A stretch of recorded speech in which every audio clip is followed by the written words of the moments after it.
네, 여러분 안녕하세요. 김윤기의 바이블 레슨입니다. 벌써 오늘의 아침 묵상 8번째 시간입니다. 오늘 여러분과 나눌 인물은 마리아입니다. 예수님의 어머니로 유명한 인물이죠. 근데 마리아는 희극과 비극이 공존했던 인물이기도 합니다. 복음서 초반부에는 아기 예수를 잉태하고 주의 어머니라는 칭호를 받게 되지만 후반부에 가게 되면 아들 예수의 죽음을, 십자가의 죽음을 목격해야 했던 비극을 경험한 여인이기도 했죠. 어찌 보면 우리의 인생과 닮아 있습니다. 기쁜 날이 있으면 슬픈 날이 있는 것처럼 마리아도 그러한 인생을 살았던 것이죠. 아무튼 성탄이 되면 많이 회자되는 인물 중에 한 명이 마리아입니다. 마리아에 대한 스토리는 몇 가지가 있는데 저는 오늘 누가복음 1장 26절에서 38절 가브리엘 천사가 성령으로 아기 예수를 잉태된다는 소식을 마리아에게 전하는 본문을 가지고 말씀을 나누려고 합니다. 그런데 이 가브리엘 천사와 마리아의 대화 속에는 세 가지 중요한 포인트가 숨겨져 있습니다. 이 세 가지 포인트가 오늘 우리가 함께 나눌 메시지의 핵심이기도 합니다. 26절의 말씀을 보면 여섯째 달에 천사 가브리엘이 하나님의 보내심을 받아 갈릴리 나사렛이란 동네에 가서, 여기 지금 누가가 말하는 여섯째 달은 앞에 문맥을 보면 지난번에 우리가 나누었던 세례 요한의 엄마 엘리사벳이 세례 요한을 임신한 지 여섯째 달, 바로 그 시간을 가리킵니다. 이 시기에 가브리엘이 마리아를 찾아갔습니다. 근데 누가는 의도적으로 마리아가 처녀였음을 강조합니다. 27절 다윗의 자손 요셉이라는 사람과 약혼한 처녀에게 이르니 그 처녀의 이름은 마리아라. 29절 처녀가 그 말을 듣고, 누가는 지금 마리아가 남자를 알지 못하는 처녀였음을 강조하고 있습니다.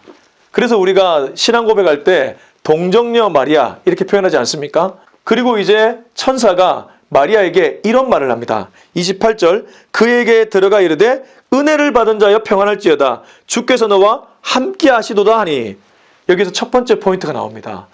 은혜를 입은 마리아가 첫 번째 포인트입니다. 천사가 갑작스럽게 마리아를 찾아가서 제일 먼저 했던 말이 은혜를 받은 자여 평안할지어다. 여러분 한번 상상해 보십시오. 마리아 입장에서 갑자기 천사가 자기를 찾아왔어요. 그것도 놀랄 일인데 제일 먼저 하는 말이 너는 은혜를 받았다. 마리아여 너는 은혜를 입은 자이다. 그래서 마리아가 29절에 이렇게 대답합니다. 처녀가 그 말을 듣고 놀라 이런 인사가 어찌함인가 생각하며, 아니 갑자기 천사가 왜 나에게 이런 말을 하지? 그래서 마리아가 이런 반응을 하는 것은 굉장히 자연스러운 일입니다. 근데 가브리엘은 30절에서 다시 한번 반복합니다. 천사가 이르되 마리아여 무서워하지 말라 네가 하나님께 은혜를 입었느니라.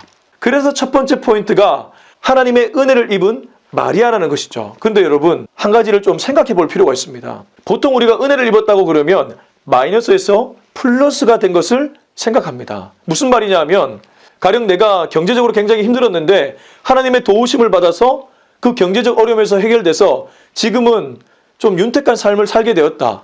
그때 우리는 하나님의 은혜지요. 또 질병에 걸렸는데 그 질병에서 해방되었다. 하나님의 은혜로 치유함을 받았지요. 마이너스에서 플러스가 되었을 때 은혜를 입었다, 은혜를 받았다 이런 표현을 씁니다. 뭐 틀린 말은 아닙니다. 근데 마리아의 인생으로 들어가 보자고요. 지금 마리아는 처녀의 몸으로 예수님을 잉태하게 되었습니다. 어찌 보면 마이너스에서 플러스가 된 것이 아닙니다. 위험한 일이죠. 약혼한 남자가 있는데 처녀가 임신을 하게 되었어요. 이건 놀랄 소식입니다. 근데 가브리엘은 마리아여 네가 하나님께 은혜를 입었다. 그러면 우리는 이 말씀을 어떻게 해석해야 될까요? 오늘 본문에서 마리아에게 임한 하나님의 은혜는 무엇일까요? 그것은 바로 하나님의 뜻이 마리아의 삶을 통해 이루어지는 것입니다. 뒤이어 천사는 이렇게 얘기합니다. 보라 네가 잉태하여 아들을 낳으리니 그 이름을 예수라 하라.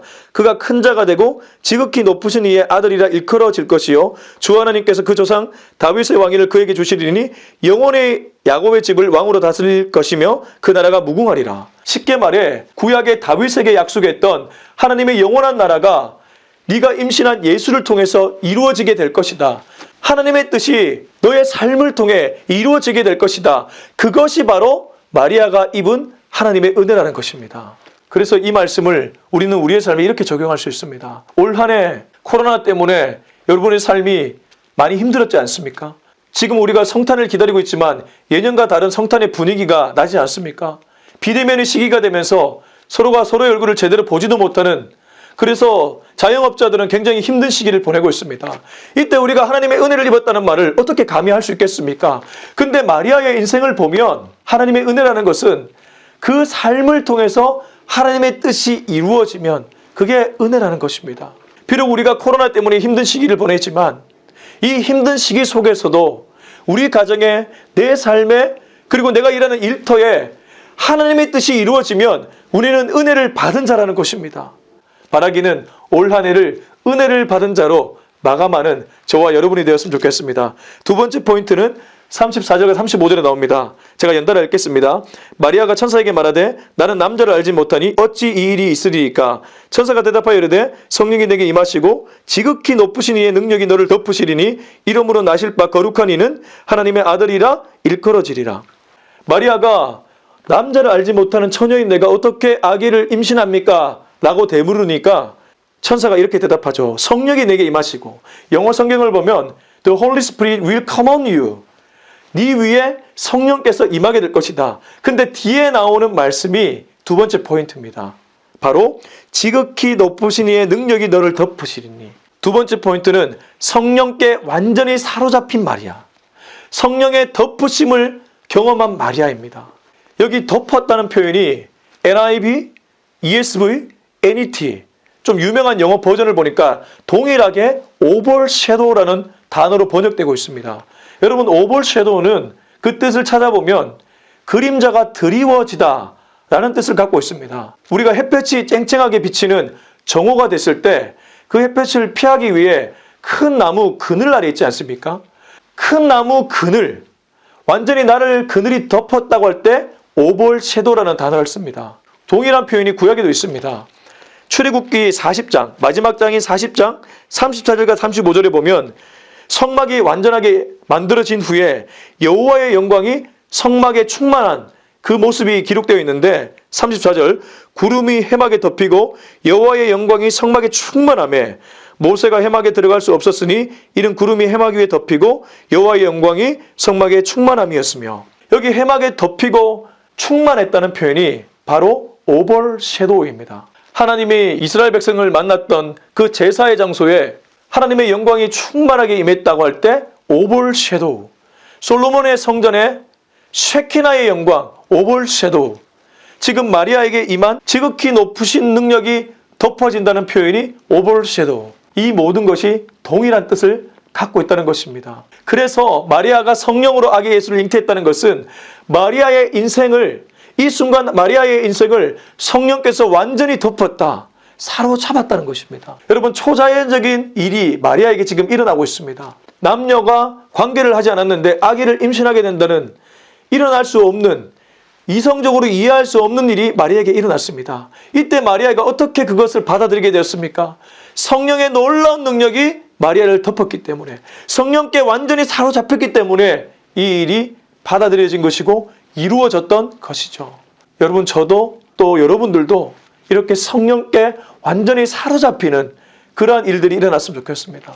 그때 우리는 이 코로나 바이러스를 넘을 수 있는, 이해할 수 없는 이 바이러스 사태 앞에서 그 너머에 있는 하나님의 뜻을 알아챌 수 있는 것입니다. 자, 이제 마지막 세 번째 포인트입니다. 세 번째 포인트는 37절과 38절에 있습니다. 연달아 읽습니다. 대저 하나님의 모든 말씀은 능하지 못하심이 없느니라. 마리아가 이르되 주의 여종이오니 말씀대로 내게 이루어지이다 하매 천사가 떠나가니라. 천사가 이렇게 얘기합니다. 하나님의 모든 말씀은 능하지 못하심이 없다. 네가 지금 들은 말, 내가 지금 너에게 해준 말, 성령께서 너를 덮게 될 것이고 너는 하나님의 은혜를 입게 될 것이고 그로 인해 아기 예수를 잉태하게 될 것이다. 이해할 수 없는 마리아의 눈빛, 생각을 읽은 가브리엘 천사가 대저 하나님의 모든 말씀은 능하지 못하심이 없다 라고 말했던 것이죠. 근데 이때 이 말을 들은 마리아의 반응, 38절, 마리아가 이르되 주의 여종이오니 말씀대로 내게 이루어지이다. 마리아의 대단함이 바로 이 말씀에 녹아져 있는 것이죠. 마리아는 말씀대로 이루어진다고 믿고 순종했습니다. 믿음과 순종은 동전의 양면과 같죠. 말씀을 믿으면 그 말씀대로 순종하게 되어 있죠. 그래서 동전의 앞뒷면과 같은 것이 믿음과 순종입니다. 마리아는 그 믿음과 순종의 본을 보여줬던 것이죠. 그리고 천사는 떠나갔고 마리아는 예수님을 잉태하게 되었습니다. 그래서 세 번째 포인트는 말씀을 믿고 순종한 마리아. 말씀을 믿고 순종한 마리아였던 것이죠. 여러분, 저는 오늘 세 가지를 전했습니다. 첫 번째, 하나님의 은혜를 입은 마리아. 두 번째, 성령께 사로잡힌 마리아. 성령에 완전 덮인 마리아. 세 번째, 말씀을 믿고 순종한 마리아. 이 세 가지를 기억하고 이 세 가지 말씀을 우리 삶에 적용하면 우리 삶에 하나님의 뜻이 이루어져서 우리도 하나님의 뜻을 이루어드리며 하나님의 은혜를 입은 자, 성령께 사로잡힌 자, 말씀대로 믿고 순종하는 자가 될 수 있는 줄로 믿습니다. 남은 한 해 동안 이러한 은혜를 누릴 수 있는 우리 바이블 레이션의 모든 시청자, 구독자 여러분 되셨으면 좋겠습니다. 오늘도 시청해 주셔서 감사드립니다. 바이블 레이션은 항상 여러분에게 영적 유익을 드리겠습니다. 감사합니다. 파이!